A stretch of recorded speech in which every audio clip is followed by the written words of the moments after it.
que eu acho que hoje falta muito no mundo, é uma questão de respeito. A melhor forma de se viver de uma forma harmoniosa, independente da religião, é o respeito. Às vezes, quando uma pessoa pertence a uma religião A, ela não aceita a religião B, né? Então, nessa tentativa de convencer o outro de que a minha religião é melhor, as pessoas vão ficando cada vez mais radicais em seus discursos. Se a sua religião não respeita a minha, a sua religião já tem algum problema. Tem um caso que ficou emblemático no Brasil, que acontece no Rio de Janeiro, de uma senhora, ela era uma mãe de santo, e que ela teve uma foto dela publicada num jornal da Universal do Reino de Deus, escrito uma coisa do tipo mãe de santa, macumbeira e charlatã. E essa senhora, ao ver a sua imagem estampada na capa daquele jornal, ela infarta, ela sofreu um infarto e aí ela vai ser internada e ela morre alguns dias depois. E esse caso vira referência nacional, tanto é que hoje a gente tem uma data de combate à intolerância religiosa que faz referência a essa senhora que morreu no Rio de Janeiro.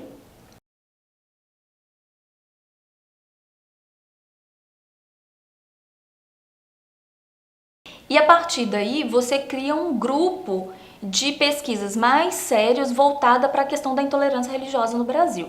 Porque, né, assim, teoricamente, o Brasil, dentro da sua diversidade, também é um país tolerante.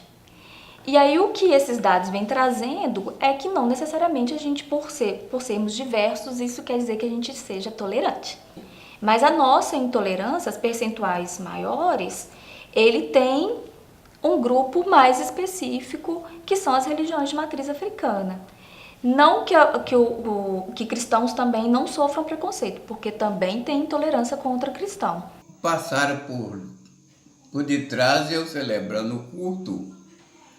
Ele passou por detrás e jogou a pedra pela janela. Bateu nesse ombro.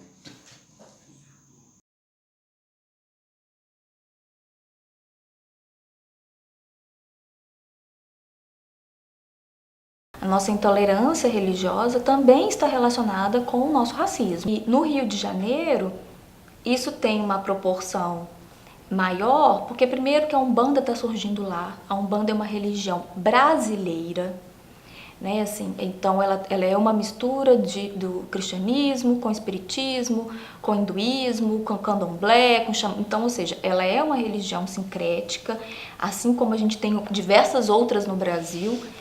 Então, se você me perguntar, por exemplo, quantas religiões tem no Brasil, eu não tenho noção, porque a gente tem muitas religiões. A gente tem muitas religiões e principalmente porque a gente é um país sincrético. Tem religiões hoje protestantes que trabalham a questão da possessão, mas como a possessão do mal. Então, a possessão entra como a possessão do demônio e que aí o pastor entra com o exorcismo. Mas, na realidade, nas religiões de matriz africana, primeiro que o demônio nem existe, né? Então, não tem como você incorporar uma coisa que não existe. E aí, você tem uma distorção do que seria as religiões de matriz africana.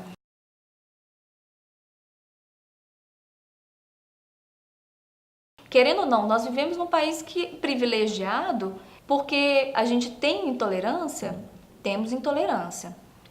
Mas também a gente tem uma legislação que nos permite a liberdade religiosa, coisas que em outros países a gente não tem. Nós iniciamos o trabalho da igreja lá na Holanda e ao terceiro dia que a igreja foi aberta, a igreja foi lacrada. Foi feito boletim de ocorrência contra a igreja, tiraram foto, fizeram ligação, fizeram filmagem, tudo isso no primeiro dia que a igreja abriu. Já incomodou, já foi um motivo de incômodo para eles. E ao terceiro dia foram lá e fecharam a igreja.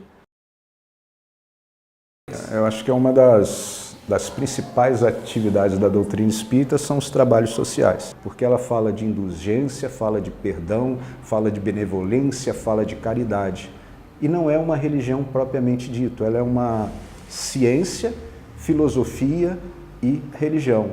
Nós realizamos visitas aos hospitais, visitamos também presídios, fazemos também um trabalho social nas ruas, dando alimento, levando uma palavra de conforto. Chegamos a eles para mostrar a verdade e o que eles precisavam nós doávamos. Que a igreja ajudava a gente, né? Se precisava de roupa, a gente trazia. Precisava de colchão, a gente trazia. Aí foi tecendo aquela amizade. A gente pegava pessoas doentes, Né? punha no carro da gente, levava no hospital. Então, como que a gente organiza sociedades mais tolerantes? E aí também passa por uma questão de uma legislação que garante isso, né? A Declaração Universal dos Direitos Humanos após 1948 garante a liberdade religiosa, da mesma forma que a Constituição brasileira também garante a liberdade religiosa, mas como que essas garantias de fato são respeitadas? E aí passa pelo poder público, né? De colocar de fato essas liberdades como uma pauta. E eu acho que hoje falta muito no mundo é uma questão de respeito. Se a sua religião não respeita a minha, a sua religião já tem algum problema. Que a melhor forma de se viver de uma forma harmoniosa, independente da religião, é o respeito, é você respeitar a pessoa.